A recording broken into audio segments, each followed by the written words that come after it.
I've been dreaming of building my own keyboard for so long, and today I'm making that dream come true. For a standard 3x3 matrix keyboard, you need 3 columns and 3 rows. I soldered the rows first before applying non-conductive tape on where the columns would touch the rows to later avoid short-circuiting. I then soldered the columns together and then soldered 6 jumper well milled pins to the finished matrix. Just look at how beautiful this thing is already.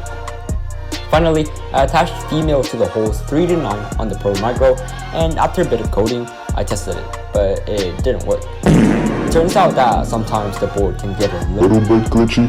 I fixed this by replugging the Arduino, and I think there were absolutely no words to describe how happy I was. Just take a look.